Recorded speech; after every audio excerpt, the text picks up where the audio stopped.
What is up, everybody? It is Alex from Heavy New York calling from Zoom, and this time we are here with Peter of the Halo Effect. It is great to have you here. Thanks for being here today. Thank you. Great to be here. Yeah, it's so awesome to have you here. I actually spoke with Nicholas last year, right before the album dropped, but now with the album Days of the Lost out now, I gotta tell you, this album, when you open up with Shadow Minds and you end for The Most Alone, it is an absolute riff beast and a great adventure of a listen. Now that you know the record's been Thank you. out for a year and you just kicked off an awesome North American tour with On Earth, we'll get this question out of the way. Are we maybe inspired to do some new Halo Effect music, or what does the future hold now? Absolutely. We're up and ready, so to speak, without giving too much away. We have new songs ready. We have entered the studio, and we have a lot of stuff done. We are looking into an early 2024 release, as far as I understand. Might be some new music before that. That's for other people to decide. But yeah, we're up and running. We basically didn't stop writing. The whole pandemic was good for us because we weren't able to form without it. We had some time on our hands and just decided to do some music together with our old friends. And then we just basically kept on writing, or especially Nicholas kept on writing and showed us a bunch of ideas. And we never stopped. Yeah. Well, when it came to the formation of the Halo Effect, because it really is almost kind of like the ultimate Swedish supergroup in a way. It definitely is like a great reinvigoration of the Gothenburg sound. Was it like specific musicians seeking each other out for a specific sound in a way, or being that you all seem to have known each other from the same scene, it just kind of like happened in a very organic manner? The latter, I'd say. I mean, we were just we're a bunch of friends, and when you tour as much as we used to do, or as much as Michael do now, you tend to hang out with the same people you tour with when you're off as well. So these are my closest friends, and actually Niklas started talking to me about just doing something together with me and Daniel, and I spoke to Michael, and Niklas spoke to Jesper, because this is all natural for all of us. It wasn't any intentional plan of reviving anything, like you said. It was just basically about five people getting together and making music and having a blast. Yeah. It's as simple as that. Then the rest is history, basically. I've always said the three types of people where everybody knows each other: tattoo artists, senior citizens, and Swedish people. That's where they all know each other. Yeah, Yeah. yeah, I'll agree with that. I know the whole population of Sweden, basically. Yeah. You're being such a prolific artist, with the Halo Effect, obviously most notable with In Flames, but you've also played with Syra and you've played with Fleet Burner as well. Is every project call for a different mindset in a way, or a different creative process, or is there sort of like a method behind the madness that sort of applies to every project you're involved with?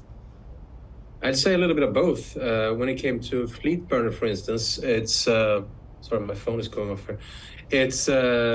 It was Kevin's brainchild, and he just invited me to play bass guitar on it, and of course did my parts. But I mean, it was his songs, and I just basically just played on it. When it came to Syra, I came in late, but I was also invited to join a little bit in the songwriting.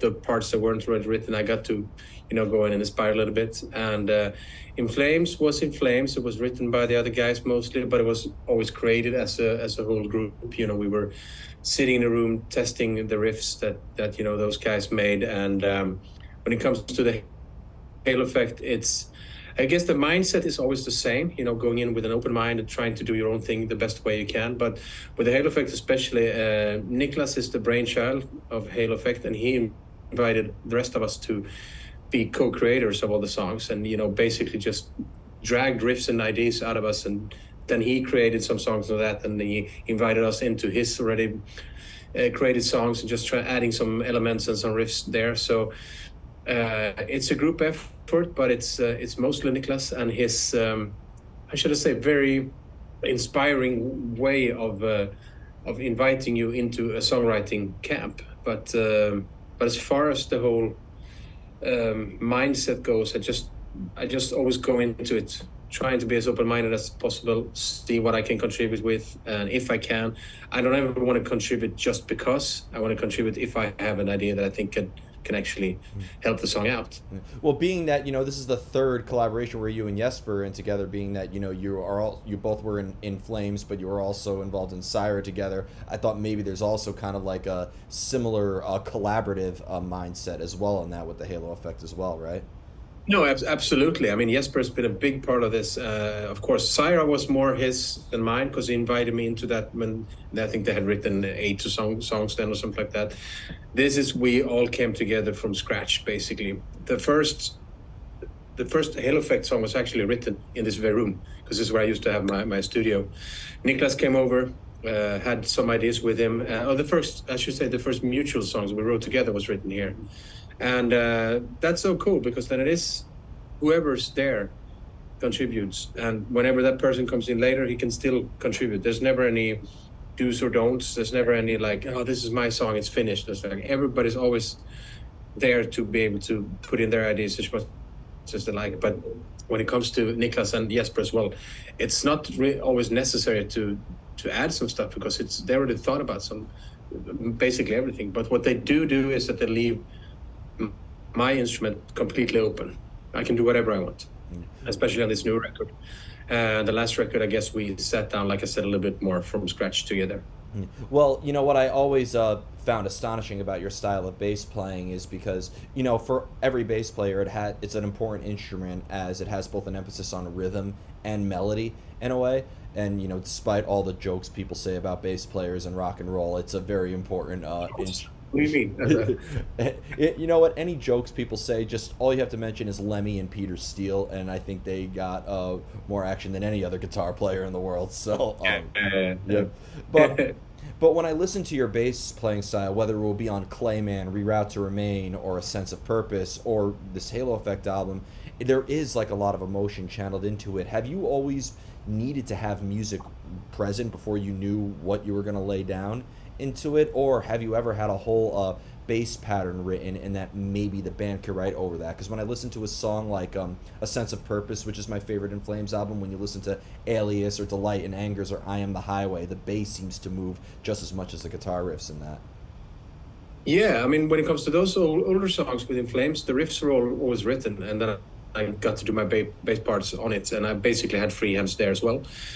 Sometimes somebody would have an idea, and I would try it out, and if I liked it, I could play it. But it was always very, very open-minded, and I always, I mean, and I think I never really, when it comes to these projects at least, I never really wrote anything on bass, and then they added guitars to it. It's usually always the other way around. Even though with the Halo Effect, I wrote some parts on guitar and showed Niklas them because he's a way better guitar player than I am. It's like, this is how I'd like it to be, and then he played it, and then we added the bass to it. But what I always wanted to do in any song is just to kind of flavor it a little bit. The song is there, the recipe is done, but you want to add some more spice to it, or you want to take away some spice on some parts and just leave it, like you said, emotional. I have no real interest in, playing on everything so that I could be heard or show off or anything like that. But I think when I hear something inside my head on a riff or a song or a vocal melody or something, then I try to add my parts into it with a lot of melodies and a lot of groove, and kind of blend the aggression of the distorted bass guitar together with like the old like pop thinking, almost like like with Toto and stuff like that, all the old pop and jazz and stuff like that I always inspired or put into my type of music. Yeah. Well, you have a very broad style. I mean, like obviously you're always going to be tied to the melodic death metal style, but even the genre that you played has had a lot of experimental aspects. I mean, a lot of people consider, the new Halo Effect album, Days of the Lost, I mean, and I kind of agree with it, to really be just as much of a classic, and I'm obviously speaking for 20 years in the future, I think it's going to go down as classic as a Slaughter of the Soul. I think it really does have that. Thank you very much. Anytime. It reminded people why they liked that album, and I don't think it was probably just a coincidence, but being that record came out on the same time that Slaughter of the Soul anniversary tour was happening with At the Gates, I think that was a great melodic death metal summer, I must say. That's great. Yeah. Stuff like that. We never really thought about it.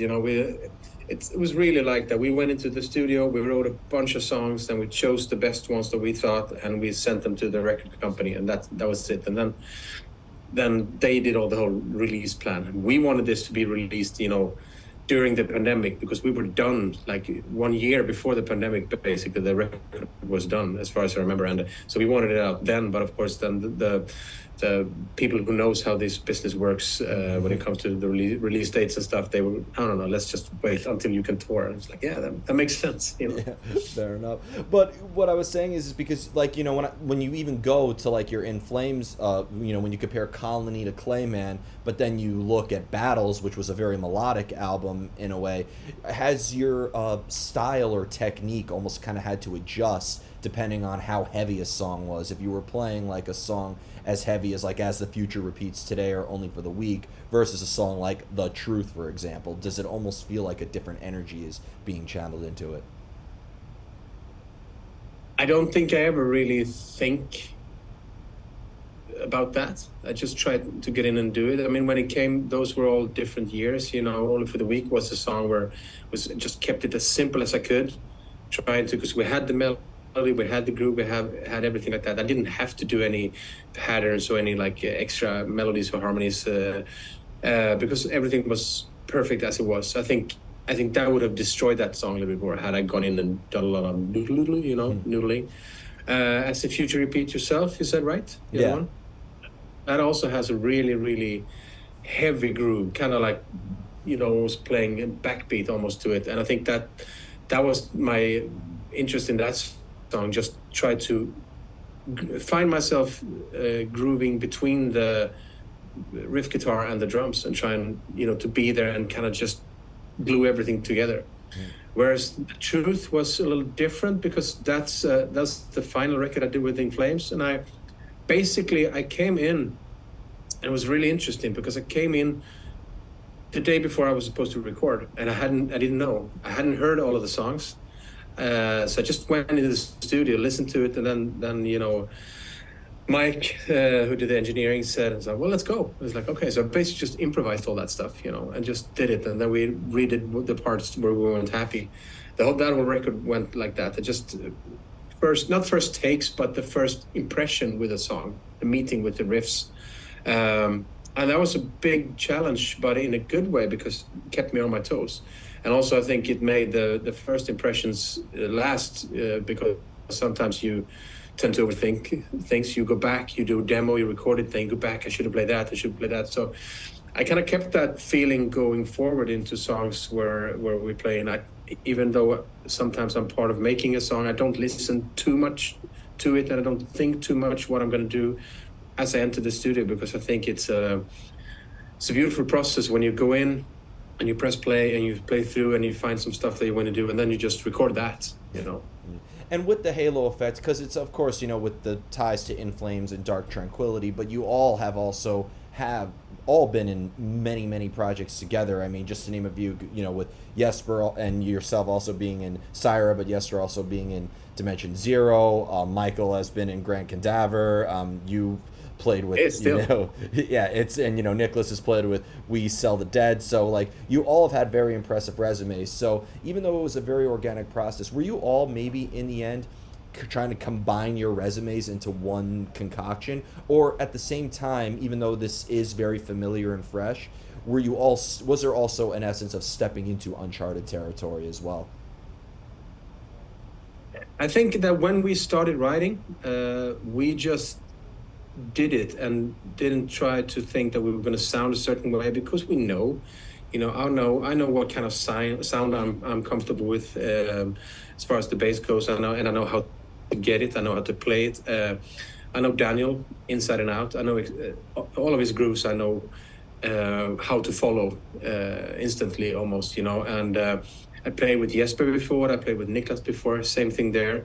The only one I hadn't played with was Michael, who's like somebody I've known since forever, and, you know, we're very good friends. So that was just a really cool experience. But speaking for myself, I never went in trying to sound a certain way or do a certain way, or we just thought that, you know, whatever we do will have an element of everything we've done before, because it's us. Yeah, and ironic too, because Michael was also in Flames, but before you joined. So like, I like kind of like the pattern. It's like you all had different paths, but you all met together in one. I think it's a very unique Like story. Gothenburg is this big. That's why, it's like we hang out, but I mean, you should see my parties here. It's just everybody's musicians, Yeah, or in the restaurant business or the beer business, but it's like still very, very, yeah. sometimes both. I went to Stockholm for the first time last year, and I was at the Rolling Stones concert, and I was discussing like, yeah, everybody in this stadium is a musician.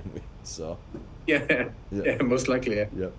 And one thing I wanted to talk about, because I haven't really had this discussion on this channel in a while, but I also wanted to discuss a little bit of gear with you, because I noticed that you are an Ibanez user, and Ibanez has always had a great roster of artists playing their gear. So I just kind of wanted to do like a timeline. How did you come across Ibanez? How have you been using it all along? Well, first off, I mean, I discovered Ibanez as I started playing bass guitar when I was like 13 or something, but I could never afford them back then. So I started playing other instruments, and then I came across. I think I bought like what's that? I forget the name of it, but it was like an old 4-string that I still have to this day. Super cool bass, black 4-string. Forget the model of it, but it was an SR model. Um, and I remember having like a poster on my wall when I grew up of everybody had metal musicians. I had Ibanez basses, for real. Like I love this. And I played them a little bit, and then I started using some other companies. I was with ESP for a while. I did Washburn for a while, but then we did Ozfest back in, I think, 2004, 2005. I was approached by a guy called Mike Taft. He said, it's like, I've been following you for a while, and I like you style, and I like to give you a bass, and if you can keep it, like, no strings attached, but if you like it, you just like play it. And I loved it, and I knew exactly what it was, and I started playing it, and we started working together then, have since, and I've always had a really great relationship with the whole Ibanez people, everybody, and they treated me really, really well. Unfortunately, Mike Taft left for another label, so I started working with another guy called Mike Urigo, and also a super cool guy. And they've been with me regardless in which band, which project that did. They always told me, it's like, we're always going to support you as long as you'd like to be with us, which is exactly the type of relationship I like to have with with a brand. I don't want to use it because somebody pays me to. I don't want to use it because somebody tells me to, or I want to use it because I like the instrument or the amp or whatever, and I like the people that I work with, and that's all that matters. Absolutely. So I still use them, and I still love them, and I'm actually reaching out right now to try to see what we're doing, because I'd like to do. I did PIB1, PIB2, PIB3 back within Flames. I'd like to do something else if possible, but we'll see. We'll see what happens. Yeah, and in terms of amps, correct me if I'm wrong, but you've always used the Fafner EBS model as well, right? Which Well, I started using Ampeg. Okay. And then I had a great relationship with a guy called Steve Doc. I forget his last name. So we worked together for some time, and then EBS approached me. And by the time they approached me, I think Steve moved on to another company, so I didn't really have anybody to speak to. And we actually just set up a couple of amps next to each other and tried it all out. And I just fell in love with the Fafner, like you said, and then I got the Fafner 2, and then I got some other amps, and now I'm using the EBS 802 series, which is just blowing me away. To get better and better for each amp, and I have a great relationship there as well. Good friends, see them all the time, and we talk all the time, and same thing there. If you have a great company, a great amp, and you have people that's super nice that works there, that will always, endorse you or, support you. I mean, and you'll quite happily do the same. Yeah. So it's that easy. Good bass guitars, good amps, and nice people to work with. Absolutely, it's always great when you are endorsed by the gear that you love. It always creates a better relationship, and always creates and because in the end, the gear that you work with, I mean, it's almost like working with bandmates or a producer or a crew or anybody like that. It's just as important. Absolutely. I mean, it's always cool as well, because I mean, I moved from playing in a really big band to doing some smaller bands and doing some projects and writing some other music, going to Halo Effect, and nobody's ever blinked about, stop working together. And that's love. That's how you do it. Absolutely. It's very inspiring. Yeah. Absolutely. So before we go, I want to thank you so much for your time today and for such an awesome conversation. Is there just anything else Thank with the you. Halo Effect that you would like to promote? You just completed this epic North America tour with Unearthed. You played the Milwaukee Metal Fest. I wish I was there. Yeah. But what else could we be expecting from the Halo Effect? You said you are working on some new stuff. Anything you want to plug? If you're allowed to say it, feel free. Yeah, I mean, we're coming to Prague Power in Atlanta is that end of August or beginning of September? I Yeah. forget, but we're coming there, and we're trying to do some sort of tour, at least a few dates around it. We're going to a festival in Mexico as well, so we have some time there. We're going to try and do that. Our latest single, Path of Fierce Resistance, is out as well.